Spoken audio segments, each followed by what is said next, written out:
Monsieur le Président, bonjour. Je suis aussi heureux qu'honoré de vous adresser respectueusement cette lettre ouverte au sujet du Sahara marocain dont je donne lecture en audiovisuel.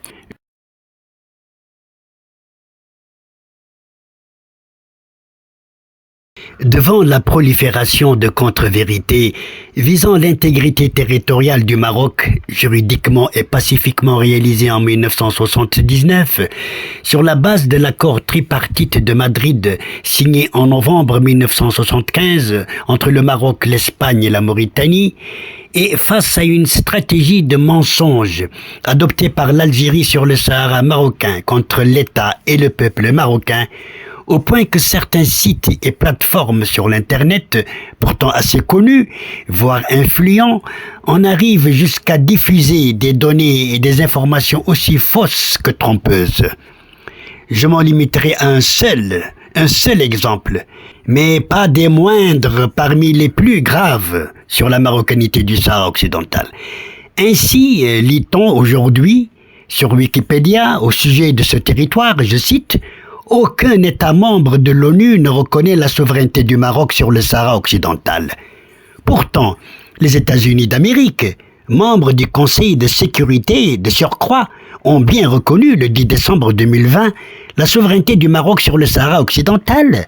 Et l'on sait aussi que l'Espagne et l'Allemagne, pour ne citer que des membres de l'Union européenne, ont emboîté le pas aux États-Unis en reconnaissant le projet d'autonomie présenté par le Maroc à l'ONU comme étant la meilleure solution au conflit. Cela étant dit, j'ai constaté que beaucoup de Français, même parmi les intellectuels, hélas, ignorent l'histoire du Sahara marocain et se laissent donc facilement abuser par la propagande mensongère du régime algérien, du Polisario, ainsi que des sites médiatiques alignés sur la thèse des adversaires de l'unité territoriale du royaume.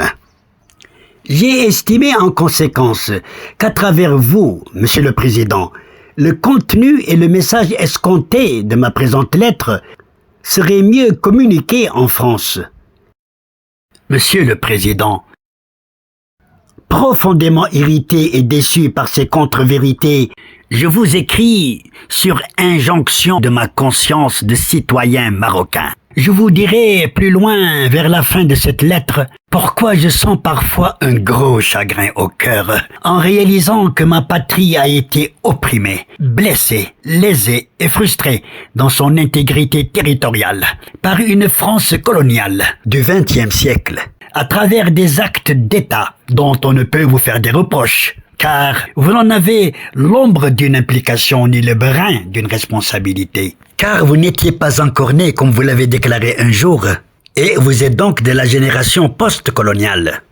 Mais ça, c'est du passé. Le Maroc regarde le futur en travaillant au présent dans ses relations extérieures pour aller de l'avant.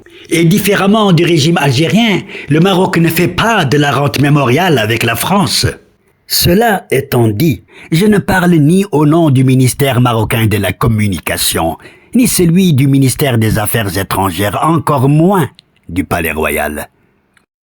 Je tiens un langage géopolitique, sur fond de droit international, reposant sur l'histoire, en prêchant la concorde entre la France et le Maroc, conformément au droit de celui-ci, dans l'intérêt des deux. À la lumière de ce qui précède, la présente lettre comprendra 3 chapitres. Premièrement, la marocanité historique du Sahara occidental. Deuxièmement, la décolonisation optimale du Sahara marocain. Troisièmement, le caractère existentiel du Sahara marocain. Monsieur le Président, j'aurais pu vous exposer les présentes synthèses sur les chapitres précités de cette lettre en me basant sur les études scientifiques réalisées avant la fin du XXe siècle.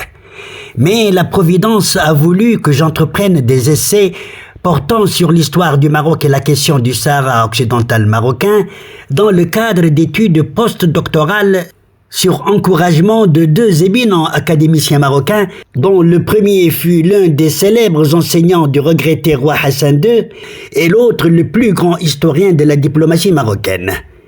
J'ai nommé respectivement les professeurs Abdelhadi Boutaleb, avec qui j'étais lié d'une relation particulière, et Abdelhadi Tezi, à qui je demeurerai reconnaissant de l'estime dont il me témoignait.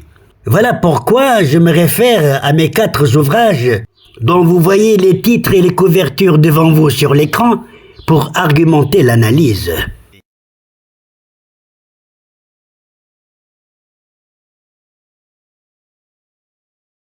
Monsieur le Président, le Royaume du Maroc, ou l'État marocain, n'est pas né de la décolonisation, à l'instar de la grande majorité des États africains et arabes, ou même asiatiques et américano-latins. C'est un État séculaire, plus ancien encore que beaucoup d'autres pays en Occident, y compris la France. Et c'est une réalité de l'histoire. Une réalité que je rappelle pour argumentation dictée par l'objet de cette lettre et non par orgueil ou vantardise.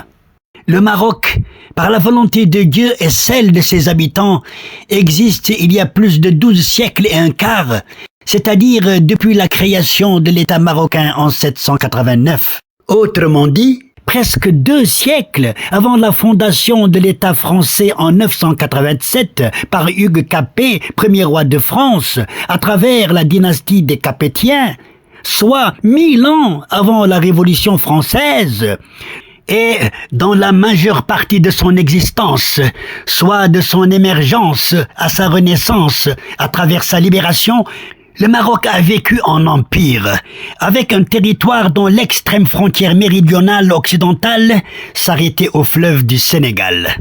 Son caractère séculaire est encore plus manifeste devant son voisin de l'Est, c'est-à-dire l'Algérie, l'État le plus jeune des 5 pays du Maghreb qui, à sa création en 1962 par votre propre pays, en tombant de la dernière pluie, le royaume du Maroc était alors déjà plus ancien de 1173 ans, avec son Sahara et ses habitants toujours attachés à lui bien que colonisés. En somme, les Marocains, sous la conduite de leurs souverains, ont toujours combattu l'envahisseur en protégeant le territoire national le plus rigoureusement possible. En effet, le peuple marocain, dans toutes ses composantes, aussi bien rifène que sahraoui, fessi comme berbère, a forgé sa conscience nationale et son unité, précisément tout au long du processus historique qui l'a amené à combattre farouchement toutes les invasions du pays. Vous n'êtes pas sans savoir, Monsieur le Président, que les Turcs, par exemple, ne purent jamais prendre pied au Maroc, à la différence de tous les autres pays arabes, de même que l'Espagne ne put jamais concrétiser sérieusement les dernières volontés d'Isabelle la catholique, cette grande reine qui faisait peur en Europe, après avoir favorisé l'unification de 2 royaumes espagnols, l'Aragon et la Castille, en donnant à Christophe Colomb les moyens de découvrir un nouveau continent, l'Amérique.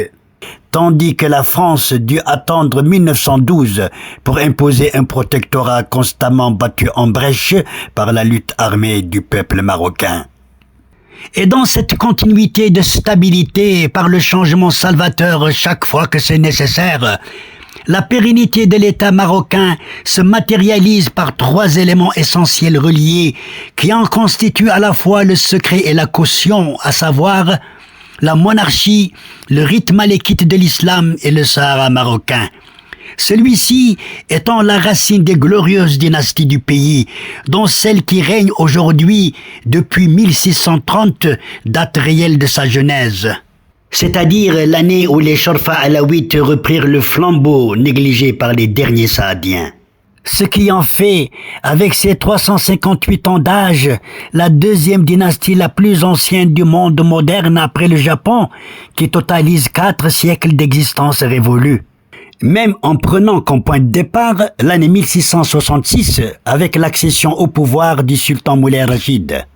À ce propos, devrais-je rappeler que le Sahara marocain, dit Sahara occidental, fut le berceau de la civilisation marocaine sous bien des aspects. C'est ainsi que la dynastie alaouite est originaire du Sahara, tandis que les Sahraouis furent, tout au long de l'histoire du Maroc, les plus farouches défenseurs de l'intégrité du Maroc. qu'on se rappelle ce grand Sahraoui Maal Aynin qui résista avec constance à la pénétration coloniale franco-espagnole. Je me limiterai à un exemple spécifiquement significatif à propos du même Cheikh Maal Aynin, représentant du sultan dans le Sahara occidental.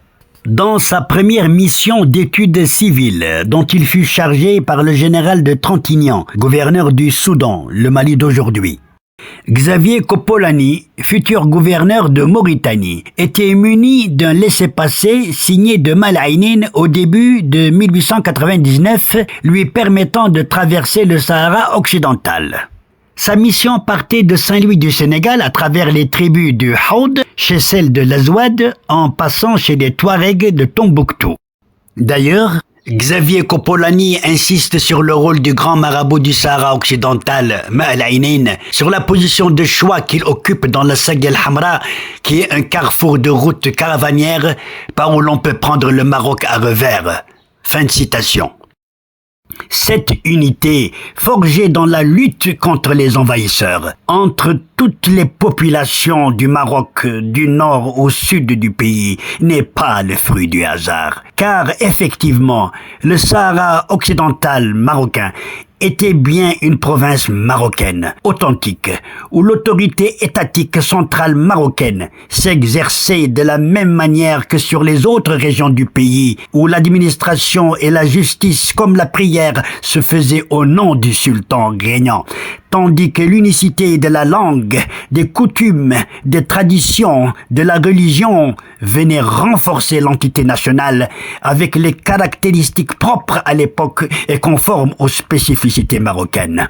À cet égard donc, le sud saharien du Maroc, Sahara marocain, ex-Sahara espagnol, Sahara occidental, qu'on l'appelle comme on veut, n'était que le prolongement géographique national du nord du pays. Et cette marocanité du Sahara que je me suis évertué à démontrer a été confirmée par tant de chercheurs et d'historiens spécialistes, occidentaux et français notamment. Et je n'en citerai qu'un seul, tant la liste est longue, mais dont la renommée scientifique n'est plus à démontrer. J'ai nommé mon collègue Bernard Lugan. Le Sahara marocain est-il un territoire historiquement marocain et qui a été enlevé au royaume du Maroc par la colonisation avant d'être recouvré grâce à la Marche verte? Le Sahara occidental a toujours été marocain. L'influence marocaine s'étendait même largement au-delà de la Mauritanie. Et nous avons toutes les preuves historiques, nous avons les dahirs, nous avons les nominations, nous avons les lettres, nous avons les remerciements, nous avons les demandes de renseignements faites au caïd. C'est un territoire qui de tout temps était marocain et les puissances internationales le savaient très bien. Votre nouvelle ministre de la Culture, Rachida Dati, le sait également très bien. Il n'y a jamais eu d'ambiguïté concernant la marocanité du Sahara. Donc je l'affirme, je le redis et je le confirme.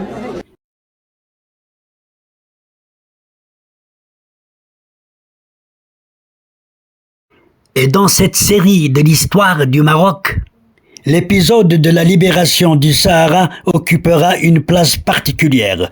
À ce sujet, mon ouvrage intitulé Hassan II, la dimension d'un roi, a parlé de l'artisan de la Marche verte, ce grand souverain. D'ailleurs, des passages significatifs de son contenu ont été sélectionnés à titre de témoignage d'appui et insérés dans certains livres de référence en France concernant l'histoire du Maroc, dont des extraits que l'on trouve par exemple à la page 53 dans l'ouvrage intitulé Algérie-Maroc, histoire parallèle, destin croisé, dont l'auteur n'est autre que le célèbre historien français à qui vous aviez confié en juillet 2020 une mission sur la mémoire de la colonisation et de la guerre d'Algérie.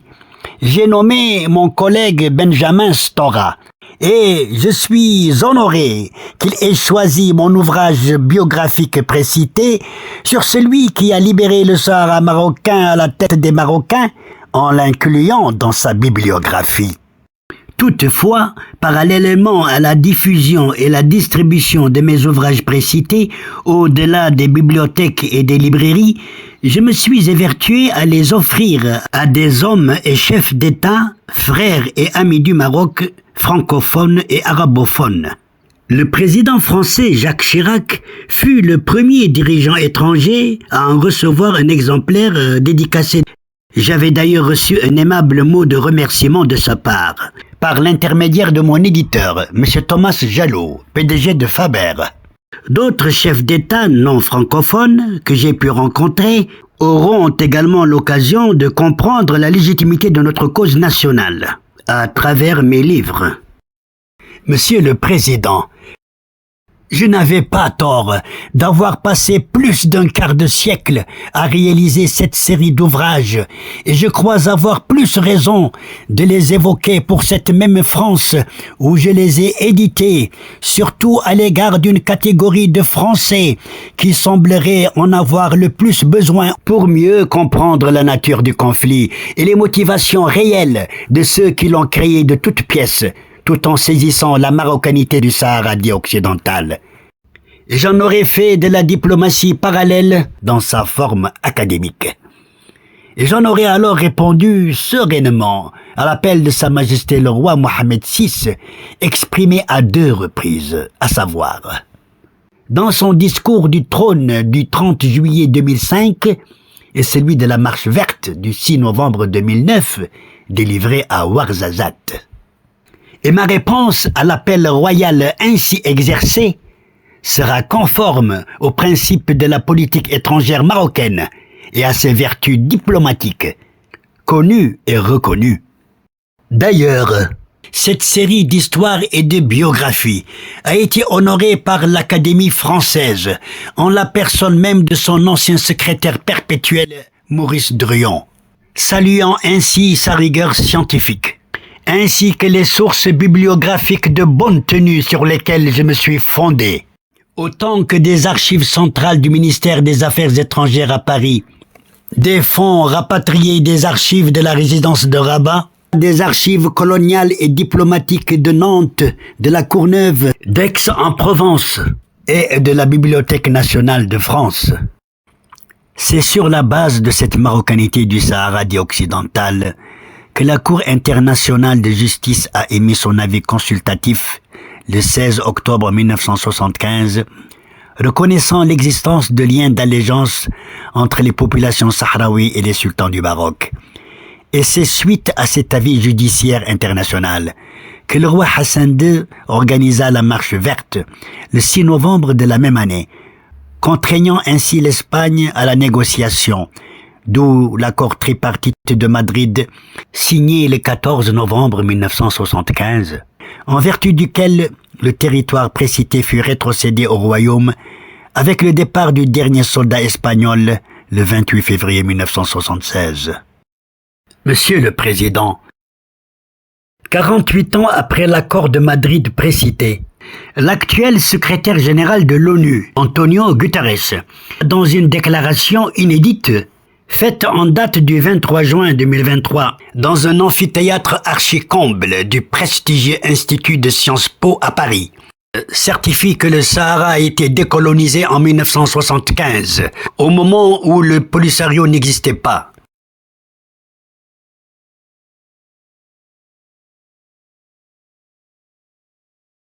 Un demi-siècle plus tôt, avant son lointain successeur Antonio Guterres. Évoquant le problème du Sahara, le secrétaire général des Nations Unies, Kurt Waldheim, déclarait le 25 septembre 1974, je cite, « Un référendum d'autodétermination pourrait contribuer à cristalliser un néocolonialisme dangereux. » Fin de citation. On était à plusieurs semaines de la Marche verte. Qui se souvient aujourd'hui de cette déclaration prémonitoire d'un Waldheim visionnaire et proactif? Il nous avait pourtant prévenu.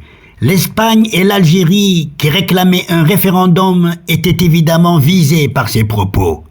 Mais c'est le régime algérien qui en fit un prétexte d'hégémonisme, en inventant un Polisario pantin dont on connaît le rôle. Mais quelles étaient les motivations du régime algérien pour une ambition néocolonialiste post-espagnole aussi dangereuse sur fond d'hégémonisme? La meilleure réponse se trouverait alors dans l'ouvrage de Frantz Fanon intitulé « Les damnés de la terre » évoquant une situation exceptionnelle qui pourrait éprouver le pouvoir d'un État décolonisé comme l'Algérie par exemple, où le colonisé est un persécuté qui rêve en permanence de devenir persécuteur. Pour revenir à l'avertissement précoce de Kurt Waldheim. Voilà donc, Monsieur le Président, à quoi ressemble exactement la nature de l'actuel conflit du Sahara marocain, à la faveur du Polisario, mais en faveur du régime algérien. Ainsi, deux prestigieux secrétaires généraux de l'organisation planétaire définissaient la nature de deux conflits dont le sud saharien marocain était l'objet. Si le premier, de nature juridico-coloniale entre le Maroc et l'Espagne, a été dénoué au printemps 1975, le second, à caractère géostratégique entre le Maroc et l'Algérie par Polisario interposé, a été à son tour résolu au printemps 2001. Je dis bien au printemps 2001, Monsieur le Président, et c'est votre homologue marocain, Sa Majesté le roi Mohammed VI en personne, qui expliquait au monde entier, et à travers un célèbre journal français dénommé Le Figaro, comment il a pu résoudre ce deuxième conflit au niveau onusien, même si certaines structures continuent étrangement, là-bas et ailleurs, d'y voir encore une question de décolonisation. Voici les propos du souverain. Je cite. « J'ai réglé la question du Sahara qui nous empoisonnait depuis 25 ans. Ce genre d'affaires ne se traite pas en grimpant sur un piédestal et en publiant un communiqué par jour. Pour obtenir que les 11 membres du Conseil de sécurité de l'ONU reconnaissent la légitimité de la souveraineté marocaine sur le Sahara, nous avons travaillé dur et dans la plus stricte confidentialité pendant 18 mois. 18 mois. Monsieur le Président, permettez-moi maintenant de vous suggérer les 8 fondements de la ligne diplomatique marocaine sur son intégrité territoriale, matérialisés par 4 affirmations et 4 négations.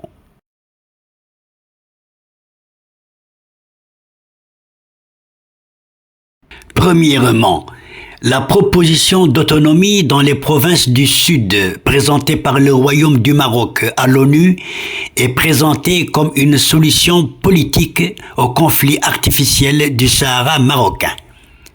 Deuxièmement, le plan d'autonomie est le maximum que le Maroc peut offrir. Troisièmement, le choix du Royaume d'ouvrir la porte à la négociation ne portait et ne portera en aucune manière sur la souveraineté du Sahara marocain dit occidental. Quatrièmement, c'est le roi du Maroc qui définit les concepts et les responsabilités dans le traitement des questions avec l'ONU concernant le Sahara marocain.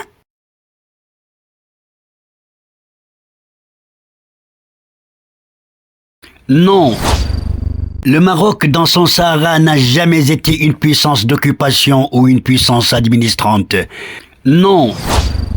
À la révision des principes et paramètres de négociation, ainsi qu'à toute autre tentative visant à reconsidérer ou élargir le mandat de la MINURSO, y compris la question d'observation des droits de l'homme.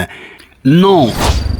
À la complaisance vis-à-vis de la véritable partie à ce conflit et à son exonération de ses responsabilités.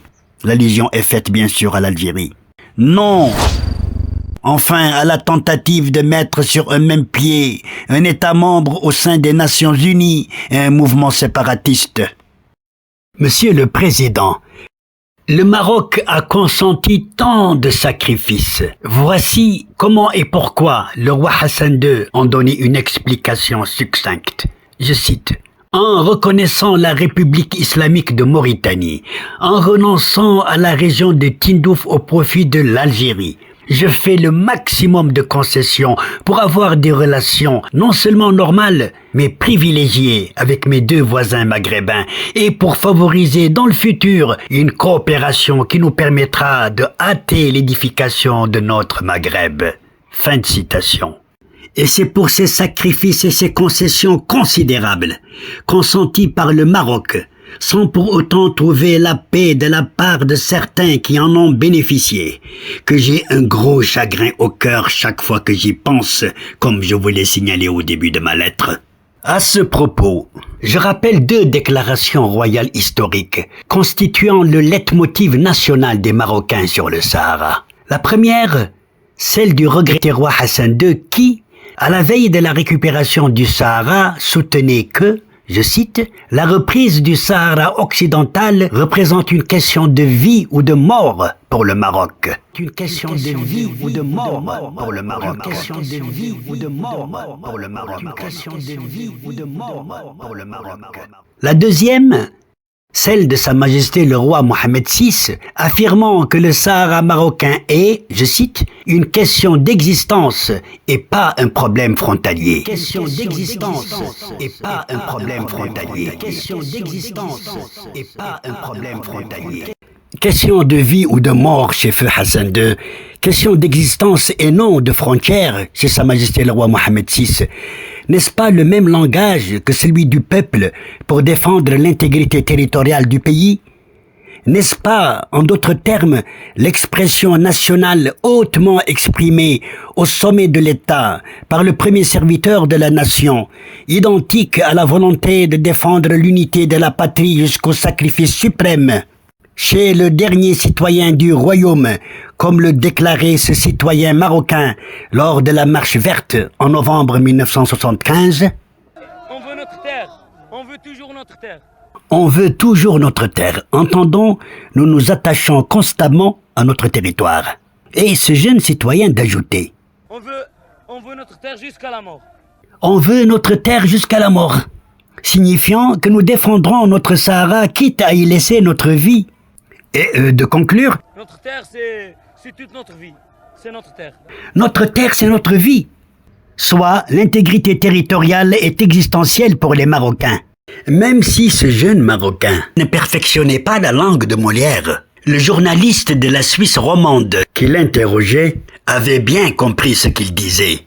Voilà la ferme volonté des Marocains à défendre leur intégrité territoriale jusqu'au dernier citoyen. Le Maroc restera dans son Sahara et le Sahara demeurera dans son Maroc jusqu'à la fin des temps. Avertissait le roi Mohammed VI en 2014. Et cette déclaration, qui sanctionne toutes les précédentes, nous rappelle un témoignage dans le même sens, d'origine française, remontant déjà à 3 décennies et demie, je cite. « Le Maroc est chez lui au Sahara occidental. Le Maroc est chez lui au Sahara occidental. Fin de citation. Des propos émanant d'un éminent homme de droit public qui sait ce qu'il dit en pesant ses mots. J'ai nommé Georges Vedel, professeur émérite de droit public, ancien membre du Conseil constitutionnel français, et qui, comme vous le savez, était considéré comme le refondateur du droit public en France. Le Maroc est chez lui au Sahara occidental. Sorti de la bouche d'un illustre académicien français en droit public, ce témoignage revêt certainement une valeur juridique inappréciable en reposant sur des arguments solides. Et compte tenu de ce qui précède, la marocanité du Sahara n'est pas négociable. Je n'ai pas trouvé une autre formulation royale de conclusion plus éloquente que celle-là. Monsieur le Président, comme pour votre prédécesseur, Monsieur Jacques Chirac, cette lettre ouverte vous parviendra par l'intermédiaire de mon éditeur, avec des exemplaires dédicacés de mes ouvrages précités. Veuillez agréer, Monsieur le Président de la République, l'expression de mon profond respect et mes salutations très distinguées.